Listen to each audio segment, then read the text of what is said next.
This is the Vacation Rental Success Podcast, keeping you up to date with news, views, information and resources on this rapidly changing short-term rental business.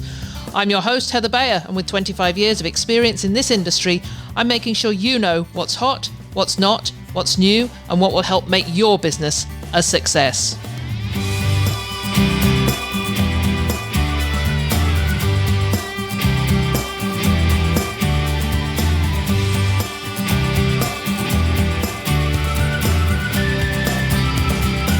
Well, hello and welcome to another episode of the Vacation Rental Success Podcast. This is your host, Heather Bayer, and as ever, I am super delighted to be back with you once again.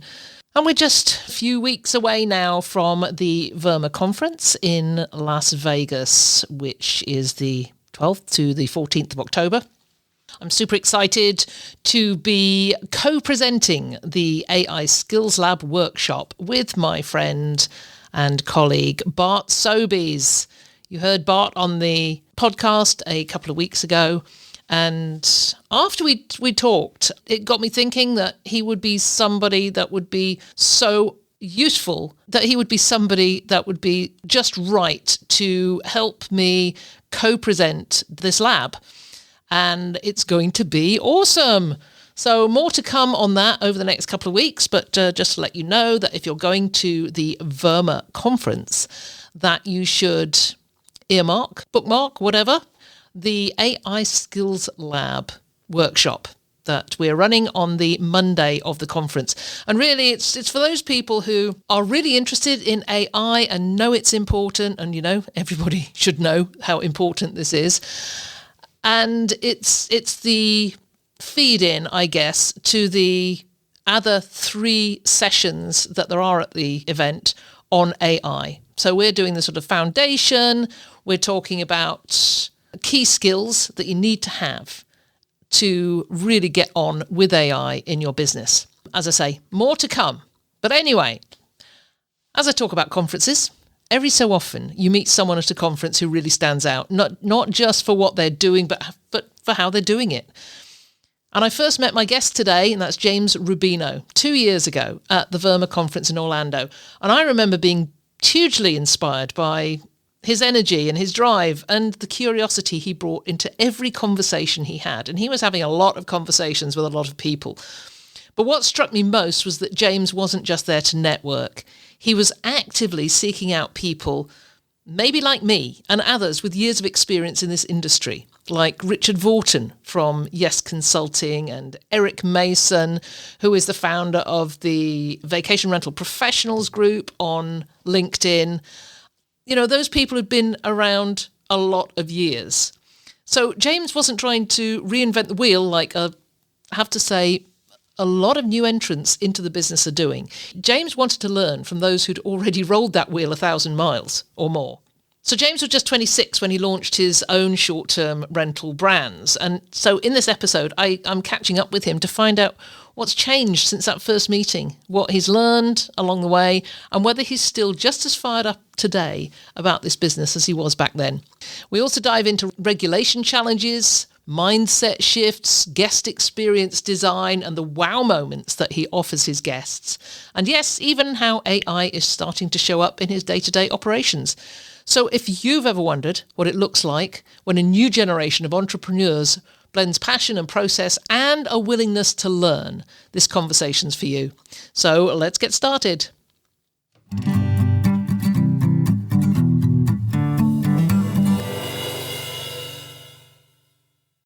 Well, I'm super excited to have with me today James Rubino, who I first met at a VRMA conference, in fact, almost 2 years ago, as we're just coming up to the next VRMA conference in Vegas in October. So it is nearly 2 years ago. And I'd said to James when we met that I would have him on the podcast within a year or so. It's taken 2 years, but welcome, James. I'm so pleased to have you here. Thank you for having me, Heather. I mentioned it in the introduction, but I'll go back to it now. There's so many people at those conferences that, and I remember Orlando, it was just absolutely jam-packed with people. And we were at an evening event, I think on the first evening, and I think you were talking to, you were talking to Richard Vorton, I believe. Yes. And I sort of joined in the conversation and was really just totally inspired by you from the moment we started that conversation, because you didn't mind talking to the old guard. and Richard and I are definitely of that ilk, and you were there to learn, and it was almost like you were seeking out the people with the knowledge to help you on your journey. So what I want to do today, because this is 2 years on, is to find out where you've come from since then. So let's kick off, go back to the beginning. What got you in, and I ask this question of everybody, what the heck got you into this industry in the first place? Yeah, it's very bizarre. I graduated college, Marist College in upstate New York in 2021, so during the middle of COVID, and I played baseball there. And at the time, I was considering going for my fifth year with my extra year of eligibility and acquiring my MBA. And then, so I was debating whether that or my previous boss, who's an entrepreneur locally in the area, owns a few businesses, had reached out to me fall of my senior year of college and was interested in having me be the director of marketing for his companies. So I was debating between, doing that upon graduation or going for my fifth year and getting my MBA. So ultimately, I decided to take the job opportunity and become the director of marketing of his companies. So then he's like, that's great. Now that you guys are on board, I would like for you to get your real estate license. I'm looking to start a real estate brokerage, so upon graduation, would love to get you into that as well. So that whole fall and winter, I had studied for my test, so just learn about the industry, about real estate, studying for the test, and ultimately kind of fell in love with it, and realized that this was an industry that I could excel at. And my grandfather was in real estate, but it wasn't something that was on my radar really until then. And it just became apparent that it was an industry that if you work hard, you have a solid work ethic, you can do very well in it. So ultimately passed the test, got my license around the new year of that year, and started working for my previous boss. And I'm sure as you can imagine, being an entrepreneur, things kind of, there's so many different things coming up. So as far as the real estate brokerage side, it kind of took a back seat for the time being. So that kind of gave me the opportunity to discover the other areas of real estate. So not just the buying and selling, but the investing side. So then I kind of went down the rabbit hole of the wholesaling, buy and holds, flipping, everything, and ultimately came across the vacation rental Airbnb space. And what really attracted me to it in particular is two things. One, I was able to learn the industry and start the side business, if you will, with a full-time job. So I was able to put the systems in place to kind of have it run on its own for the most part at a smaller scale while I had my full-time job. And then number two, since I'm managing other homes, I was doing more of the co-hosting method. There's no upfront funds to be had, if you will. So I was able to get into the management of homes without any down payments and what have you. So those are kind of the two things that attracted me to the industry. And I started that. And a couple of years later, here we are. Okay, so you were when we met at VRMA, you were in the early stages of setting up the business. So what's actually happened in the 2 years? You have your own business, the Rubino Home Ventures, and then the Lake George Vacay. So tell us about the differences between those two businesses. Yeah, so at the time, I had started Rubino Home Ventures on my own vacation rental management company, more so in the capital region, and was just trying to gain as much knowledge as I can. That was my first ever industry-related conference, so I was trying to soak up as much information, meet as many people as I could, and ultimately, obviously met you and Richard, and from then, I actually met my now business partner there. We had dinner actually in Orlando, just kind of staying in touch more as friends at the time. And fast forward to about a year after, I had someone come to me that had a larger vacation rental company in the capital region who wanted me to kind of head their own whole operation. So at the time, I was in the process of trying to make the side job the full-time job, and went to my now partner with Lake George Vacay and asked for some advice. What are your thoughts? I have this offer on the table. I obviously want to grow Rubino Home Ventures. And he was like, well, these are our thoughts. What if you had a third option on the table and we started our own vacation rental management company, focusing on more luxury stays, concierge, more of like a resort style feel, specifically on Lake George and Bolton Landing. So ultimately, I started Lake George Vacay from there. And, the main differences between the two companies, Lake George Vacay, again, is more on the luxury side, catering to families, more of a seasonal market, if you will, larger homes versus Rubino Home Ventures, primarily in and around the Saratoga Springs area. So it's rather popular with the racetrack. We just had the Belmont Stakes here this year. And, obviously you have the vacation rentals and all of that, but more practical stays. So we have traveling nurses, traveling professionals, and a wider range of audiences. So Yeah, that has to be challenging. You've got two sort of distinctly different sets of clients, I guess. You've got your luxury clients and then you've got your others. How do you manage that transition between them? yeah, great question. So I would say it's really all about the systems you put in place. Thankfully, one of the reasons why I was able to take on the second company, start the second company in Lake George Vacay, was because I was able to put the systems in place, whether it be the various automations or the cleaners, inspectors, things along those lines, more boots on the ground to run the day to day with the homes. And I can do more of the back end, bookings and all of that. So thankfully, I was able to put those systems in place so then I could focus more of my time on the Lake George Vacay company and just ultimately starting that. And we've just had our first official year. It's our first summer, which just wrapped up, and everything's been amazing. So looking forward to the future. So in those last 2 years, what you must have learned a lot of lessons. You must have learned a lot of things the hard way, like we all do. You get into some situation and you think this is a new one. How do you cope with those? Give us some examples of some of those lessons you've learned. Yeah, one of the main lessons that looking back on it, I'm very grateful it happened, was my first ever rental property that I ever managed. Had no idea what I was doing as far as the logistics go, but it was more of kind of taking the leap of faith and going into the industry. Your main or your top fear essentially is getting shut down for whatever reason, right? You're trying to learn on as you go, if you will, but getting shut down is the number one fear, if you will, for someone in my position. So I had started managing a property in a rather suburban area. And at the time, there was some talks of regulation, but nothing imminent. Talks about allowing a certain amount of permits for the town, but nothing in stone. So we started to rent the property out for 6 months. Did amazing, great guests, only 5-star reviews. It was going amazing. We started that about in January. Come July, I get a call while I'm at my full-time job, and it's from the building inspector of the town.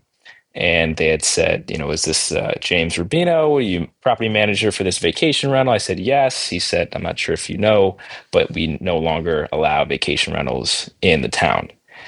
And at the time, as it relates to regulations, and something that I found out the hard way again, is the address, and the mailing address was one location. The location on Airbnb was another one. And then where they pay their taxes is another one. So at this time, I'm like, well, we're not, in the town that you're speaking of. But after doing some research, we were, and we had to shut down. So 6 months in, my worst nightmare came to fruition, and it was a tough pill to swallow because you essentially back at square one, if you will. But we persevered and started to take on some more properties after that, and here we are.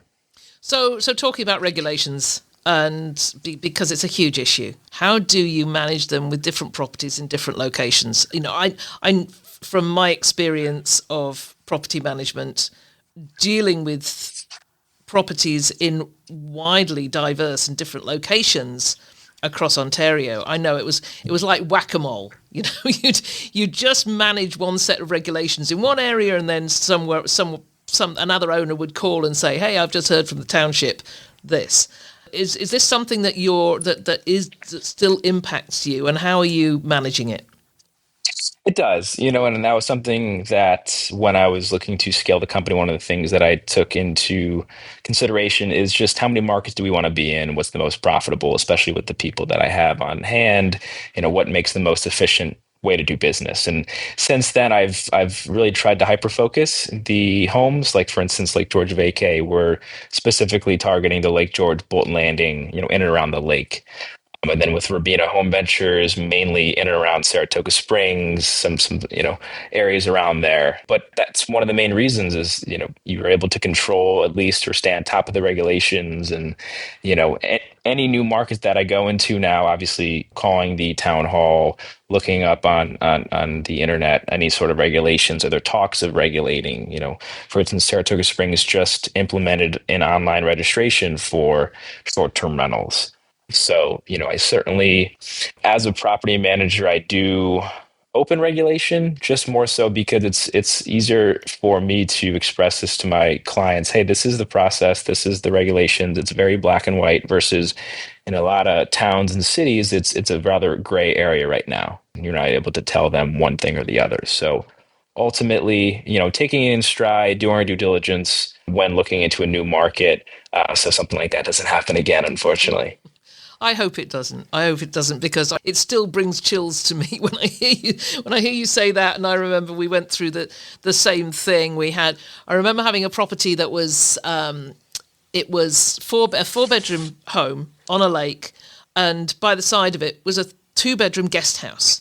So it was a wonderful family, almost a family compound. So there were no regulations at the time in place on that lake. We were able to market it and we filled it for the entire summer. And then, of course, the regulations just came in very, very quickly.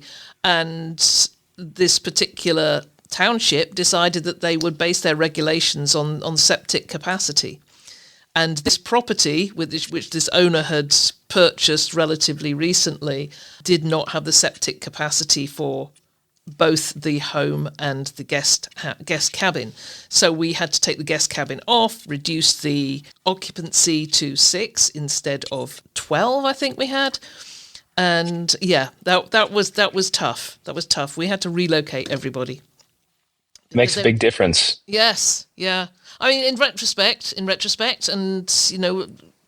backing off what you just said, it's due diligence. And I think after that, we began to look at properties and say, okay, you've got this and this, you've just bought it. Have you done your due diligence as an owner? Do you know what the septic capacity is for this property? And we just asked more questions on the onboarding process with new owners. But yeah, it's interesting. You've got to keep it in mind all the time that regulations could pop up and have different criteria. Yes, definitely. I mean, it's certainly something. The onboarding process is a lot more extensive. You ask a lot more questions, like you mentioned.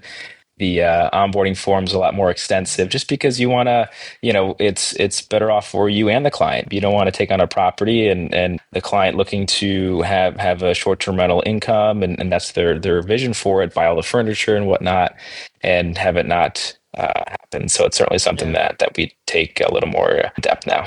So have you considered getting a seat at the table, getting involved with the local area community in terms of maybe chamber or getting in somewhere where decisions are made? Have you thought about that? Or are you already there?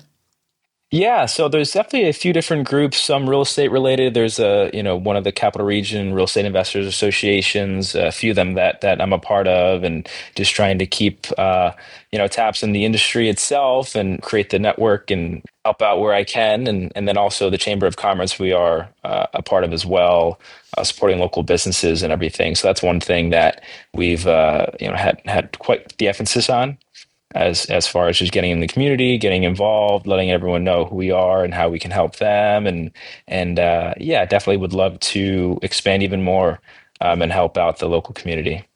I saw a post on LinkedIn this week. Ginger Harrelson, I don't know if you've come across Ginger, Beach Ball Properties in Gulf Shores, just won her seat on the council, which is just amazing. I love to hear those stories.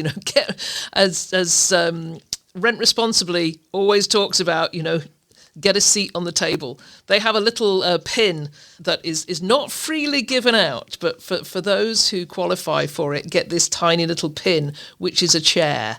And it's this, I've got a seat at the table. So just something to think about for your future.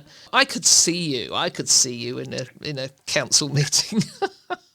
Well, I think it's important too because, the one area is Saratoga Springs, and they've had town board meetings the last year or two just regarding short-term rentals and trying to get both sides of the coin. And they've ultimately kind of broke it down into four different criteria for short-term rentals. And I'm not sure if this is true everywhere, but at least locally, you have four typical types of short-term rental investors. You have the ones that just rent out, it's their primary residence and they rent out a room in their home while they're living there. Mm-hmm. Then you have the ones that rent it for 2 weeks out of the year. I believe, at least in New York State, there's a 2-week tax-free law in place. So you have those that just rent it for 2 weeks out of the year. Then you have the property owners that have investment homes, but they manage it themselves. And then you have the investment owners that have a management company like myself manage it. So there's different layers to it, and I think everyone, when they think of property management companies, they think of this big, large corporate company that's in a different state and has nothing to do with the local businesses and what have you. So it's a little frustrating in that regard to kind of have that notion about you. So that's certainly something that I'd love to get involved with, and just to kind of give them an idea like, hey, these are just local businesses trying to get by and ultimately bring more people to the area, give them a nice experience. And, because if they stay in the city, they are most likely going to eat and shop at the local restaurants and activities and whatnot, and ultimately bring more money to the cities. So definitely something I'm looking to potentially get into at some point.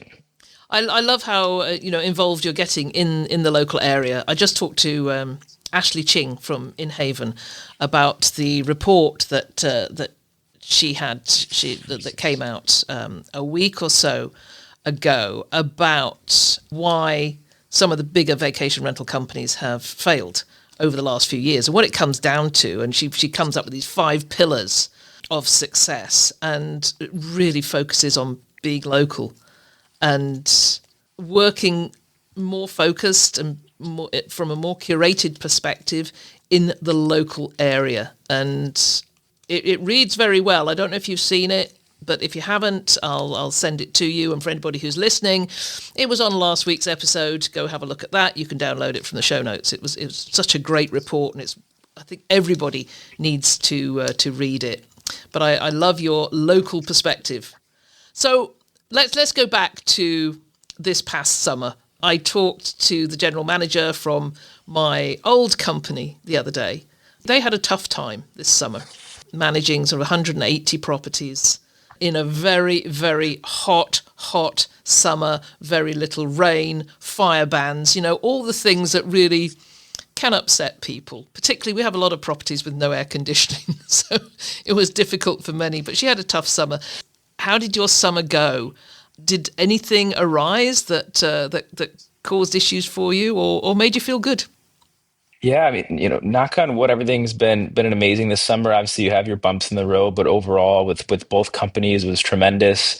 Obviously, with it being our first official summer under the Lake George Vacay banner, it was tremendous. We really try and go above and beyond for our guests and create the experiences, and I'm sure we'll get into it at some point. But concierge services, wow experiences, things that guests can add to their stay. And, specifically with that company, these are family vacations, family reunions that they book months in advance and they really look forward to. So, when they get there, even doing little things like birthdays, we bring a cake and balloons and have a nice little setup for them. And sometimes it's not even planned. We're just kind of talking prior to the arrival. They mention something, I take some notes, and they, are totally shocked. So we always try and do that. And yeah, thankfully it's been an amazing summer up here in Lake George. Again, it's, fairly seasonal. So you figure, May to October is our hot season. So just getting to the weekly stays into the weekend stays. So still very busy, but a different kind of busy this time of year.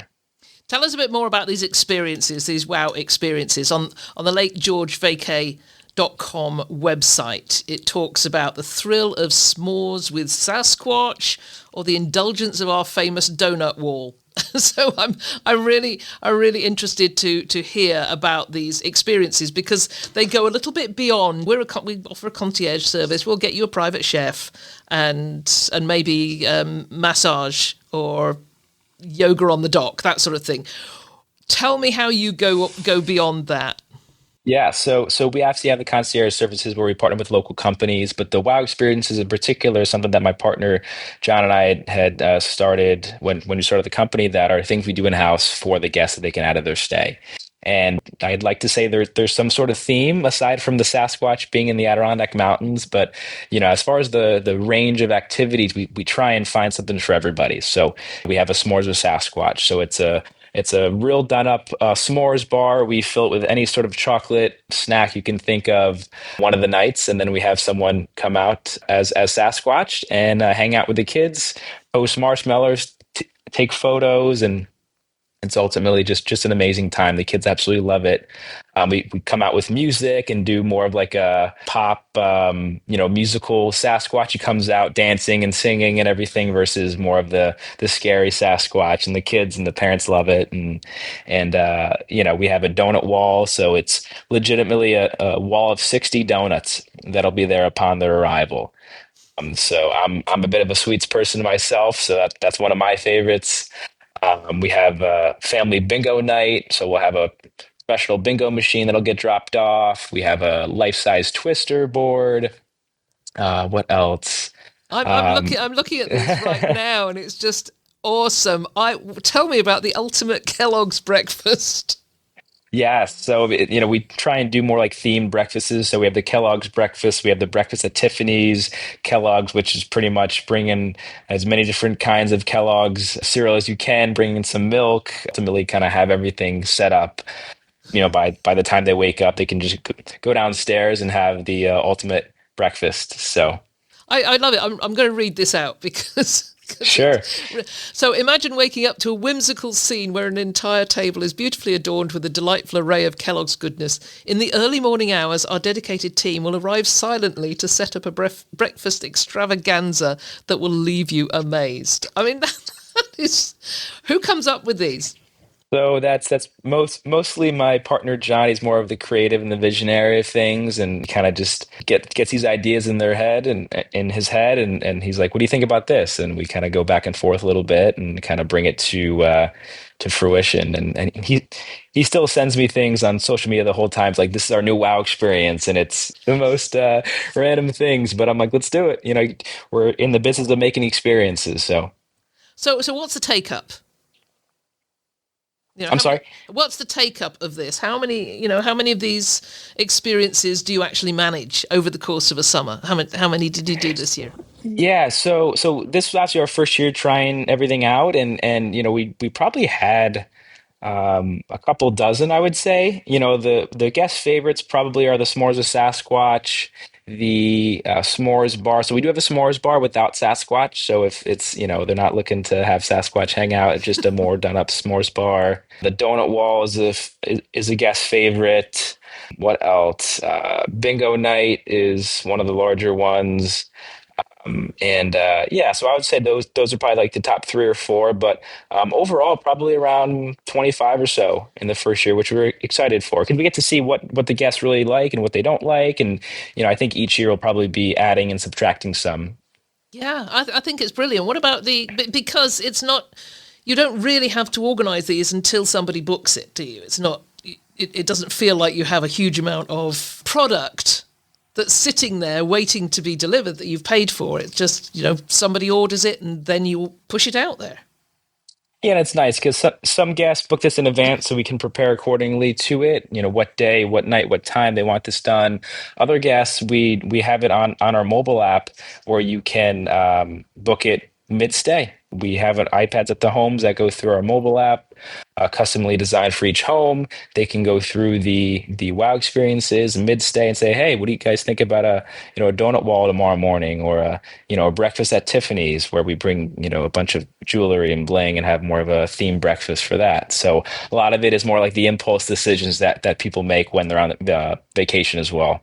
Do you offer these to your guests at Rubino Home Ventures as well, or is this specifically for your Lake George Yeah, guests? so it's right now for Lake George Vacay. It's something that's absolutely a little more time intensive, and logistically you have to have the people on hand and what have you. But certainly something that I would like to bring over to the Rubino Home Ventures company. It's just more of a logistical thing currently.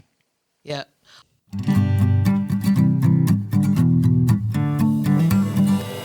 So, this episode is brought to you in part by the Straight Chat community, the online gathering place for short-term rental professionals who want more than surface-level advice. We've created this community for those people who want to explore new tools, to talk about the real challenges they're having, and to connect with others who get it.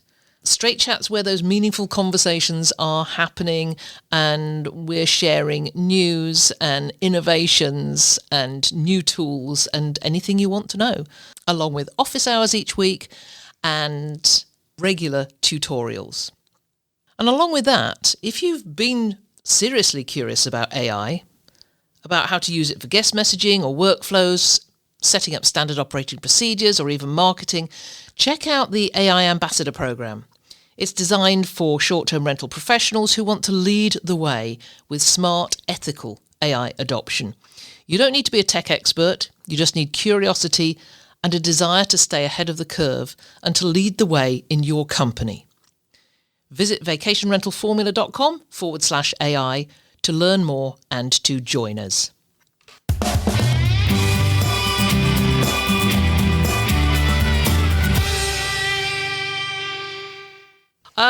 Whenever I'm reviewing a company, before I talked to the operator, I will always go and take a look at reviews, usually Google reviews, and check them out. I mean, you've just got the 16 that I'm seeing at the moment for Rubino Home Ventures, but they're all 5-star. And as I read through them, Rubino Home Services are extremely customer driven. James ensures every guest receives a much-deserved, outstanding experience. So this is for Rubino Home Ventures. This is not for I haven't looked at the Lake George Vacay, but I wanted to check out Rubino Home Ventures because, as you say, you're not quite offering those curated concierge services. But these reviews are saying that they had a luxury experience in the text that they're using. What do you say about that, about the effort you put in that delivers such great reviews? Yeah, I mean, I would say more than anything, it's just the guests want to feel heard and have their questions answered, whether it be as soon as they book or during their stay. Little things like that. I have a customized house manual and area guide for each of the homes, so everything is done up where there's recommendations for restaurants and activities and what have you, and ultimately just trying to be more of like a tour guide, if you will, or boots on the ground person who knows the area and will be able to make their experience that much better. And I think ultimately it comes down to the communication with the guests. And we have different things. We put out a bottle of wine for them, some mints in the pillows, and just little things like that to try and separate ourselves. Trying to redefine hospitality.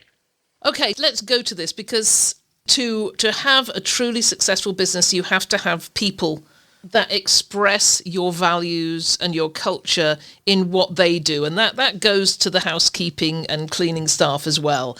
How do you convey those values and that culture to those people that are working for you at that operational level?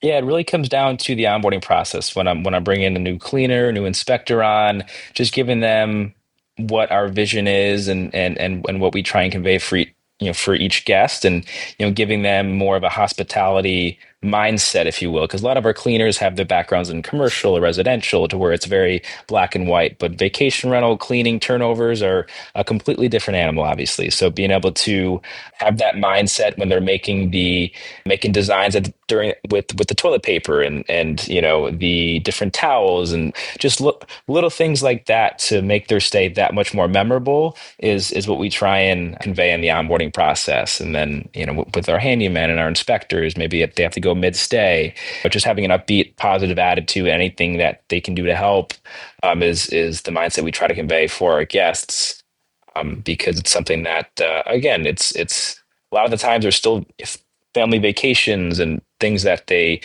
look forward to every year, and we really try and just make sure that everything goes as smooth as possible, with a smile on our face. So that's your boots on the ground, cleaning staff, housekeeping, inspectors.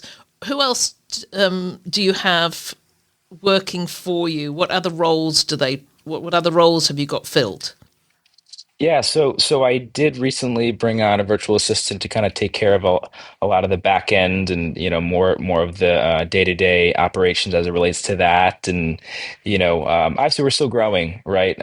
So anything going to these conferences every year, always trying to gain knowledge and ways to improve. Try and implement AI into the day-to-day operations. So really trying to automate that to where we can really focus on the areas that will make our product even better, and the experiences, and shooting around ideas of other wow experiences and things like that to really bolster the product for that. You just mentioned my favorite two letters, AI. So how are you using AI? Is it integrating across the board? Where are you seeing the biggest impact of it? Yeah, I mean, I would say still in introductory steps currently. I'm actually in the process of really diving in a bit deeper within the last week or two to learn more and see how we could implement it into our business. But right now, it'd be more so on the onboarding process. So, creating the listing, coming up with the different verbiage, if you will, then tweaking it as needed. So I'd say the majority of it would be in the onboarding process for a new home. Okay, so is that something that you believe you're going to grow into? You said you're spending more time in it at the moment.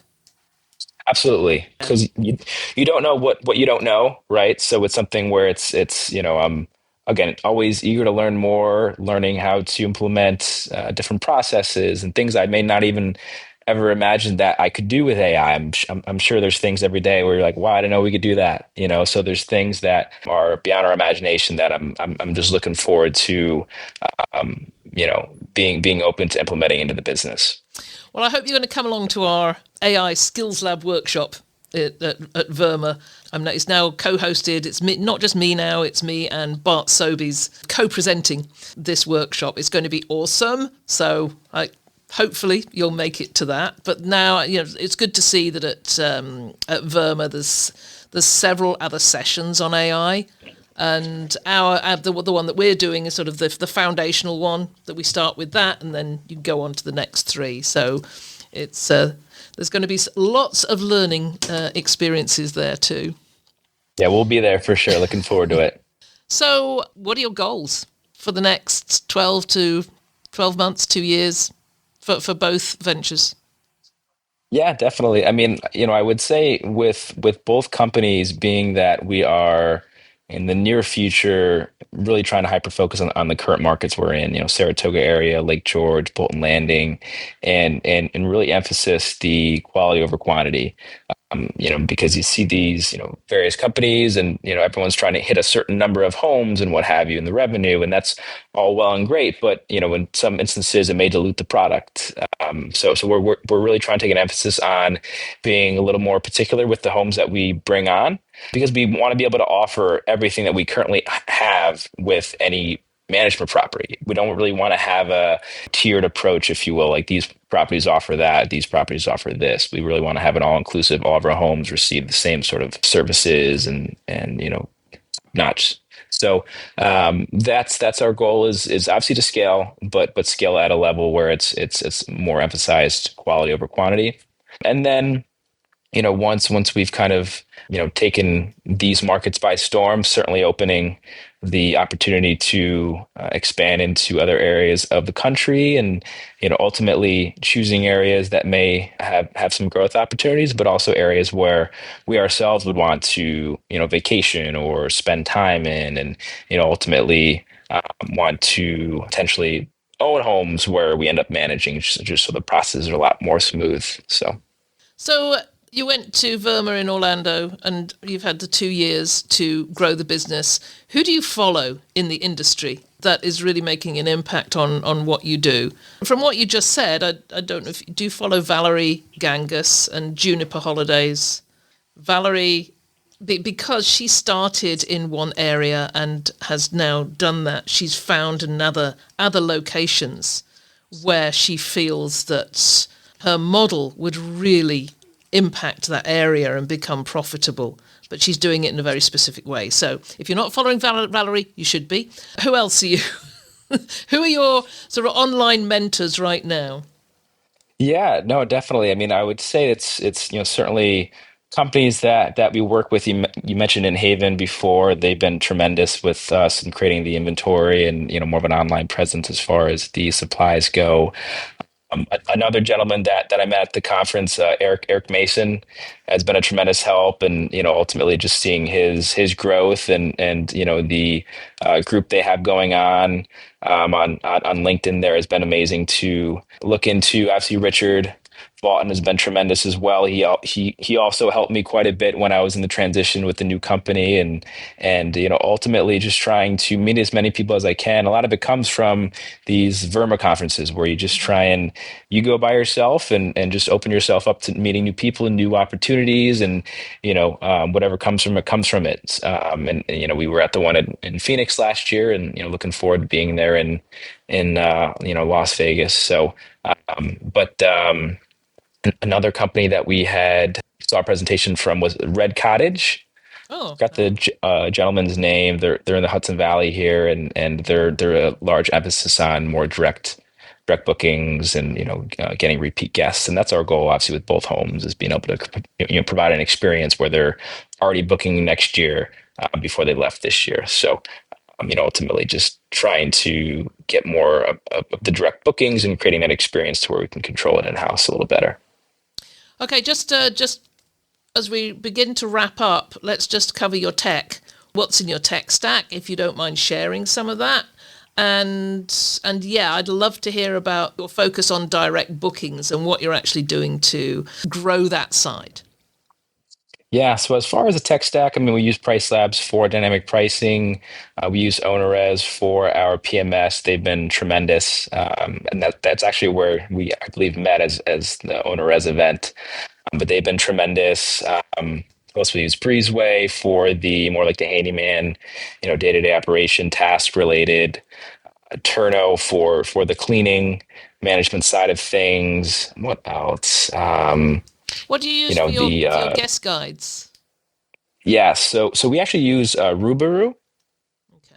Rubaru for the digital guest guides and the area guides. They've been great. It's very seamless process on there.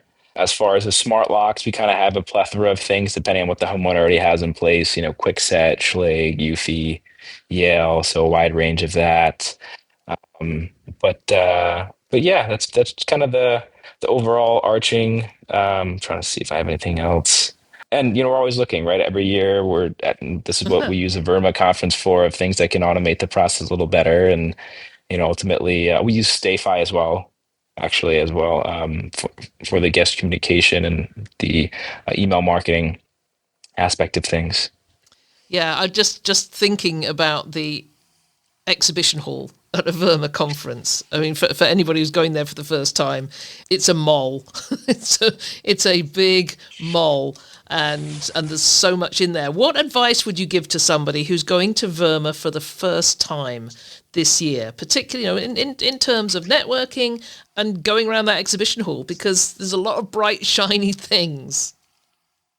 Yes, that's very relevant today because my first year in Orlando, there was so many vendors and everything is like, I need this, I need that.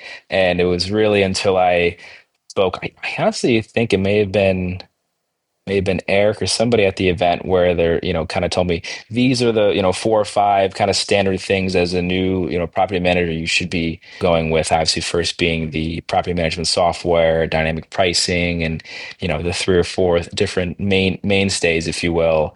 But yeah, I mean, I would say definitely reach out to somebody who's, been there in the past or maybe is at the next level than you who's been through that process and say, hey, what are the main things that I would need to look into? Because even those, there's, multiple softwares that you could choose from, multiple dynamic pricing systems. So really trying to compile everything and ultimately try not to get too overwhelmed, take all the information, spend that conference just more gaining information, not making any decisions, and then taking some time after to really assess what you want and what you need at the current time. What about doing demos after the conference? Terry White has talked very often about, just do the demos, particularly if you're doing software, but don't do every single one, because you could spend your months demoing every piece of software or platform there is out there. And of course, they all want you to sign up. So it's again, it's bright, shiny things. And it's sometimes it's a struggle or a challenge to figure out what it is that you actually need, rather than being taken in by what they have to offer. Right, because you don't know what you don't know, right? So I definitely think reaching out to someone who's been there, done that, to really give you an idea of, hey, these are the four things that you should look into purchasing first. And then I do think that getting multiple demos is worthwhile, because part of it is the product, but the other part is the customer service. And at least with me, I know with OwnerRez, I was emailing them every single day with different questions, and it's funny because that whole first year was obviously an onboarding process, and then this past year I saw them at the conference, and I met a few people that were messaging back and forth, and I'm like, I appreciate your help so much. It's been probably about 40 or 50 emails back and forth, so it's great to see in person. But as far as the demos, I always try to be as efficient as possible. So if you're taking maybe this day as the property management software, so line up 4 or 5 different ones, half an hour next to each other, so it's all fresh in your mind. You can really compare and contrast, with ever being so fresh, and yeah, because it can take some time and dragging out quite a bit. So trying to comprise everything as compact as I can.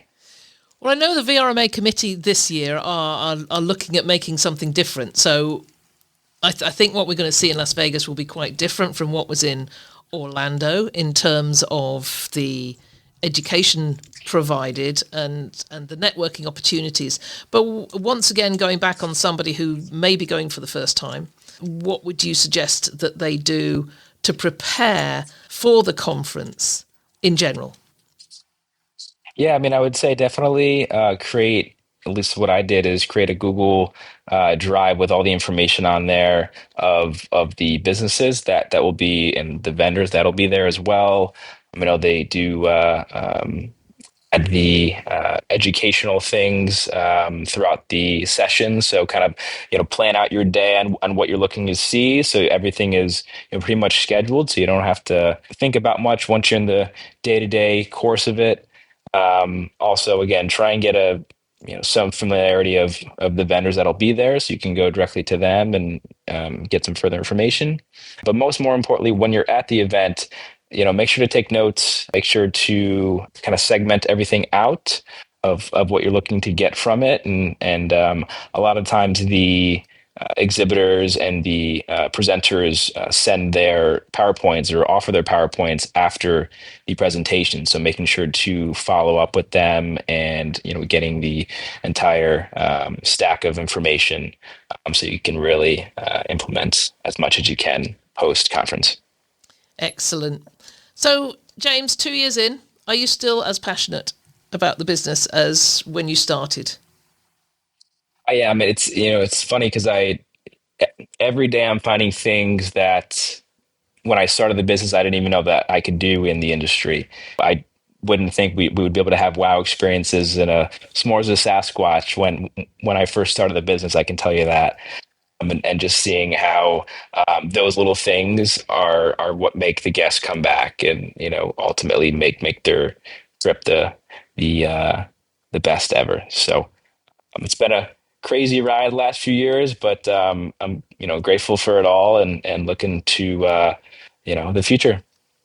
So, just as my last question, if you could go back 5 years and give your younger self, which was pretty young, one piece of advice before launching into this industry, what would it be? And this really is sort of pulling on the big things that you've learned while you've been Yeah, doing this. I mean, I would say it's more so knowing when you're starting your own business, especially by yourself, you're not going to have everything that you're not going to have the cleaners, the handyman, the team that you've built. That everything obviously comes from time and just kind of weeding through the process. So knowing that there's going to be bumps in the road during this whole process, especially if you have high aspirations and goals you want to get to, it's never easy. So being able to take it in stride, realize that there are going to be things that may not go your way, and when they do come about, realize it and acknowledge it, that these things are meant to happen versus trying to avoid these certain things, and ultimately will hinder your growth. So take these happenings, good or bad, in stride. Don't get too high and don't get too low, and just ultimately have those 1, 3, 5 year plans in sight, so you can really push towards that when days may be a little longer than others. And of course there will be there will be those days. James, you're absolutely inspiring, and thank you so much for joining me. This has been a great experience for me to be there sort of at your beginnings, and now come back in 2 years. And if this podcast is still going in another couple of years, we'll do it again and just see how that growth goes. But in the meantime, I will just want to thank you so much for being with me, and I'll look forward to having a face-to-face and chat in Las Vegas. Yes, thank you so much for having me, Heather. I just want to say, obviously when we met in Orlando, I was new to the industry, so the fact that you were able to spend some time with a newbie like me meant the world, and I really appreciated that, and it's helped me get to where I am today. So much appreciated. Well, you're one of the people that this industry badly needs, so I'm glad you're here. Thank you.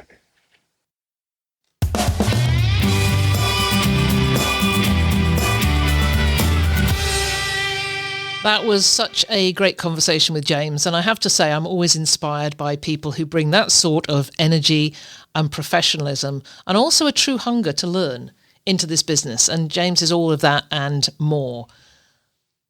From the moment I met him at VRMA in Orlando, I knew he was going to be someone to watch, and I have checked in occasionally over the last 2 years, and what stood out wasn't just his ambition, but it was his willingness to listen, to ask the right questions, and to seek out the people who've been in this industry a long time and learn from them. And as you've just heard, he is still doing that.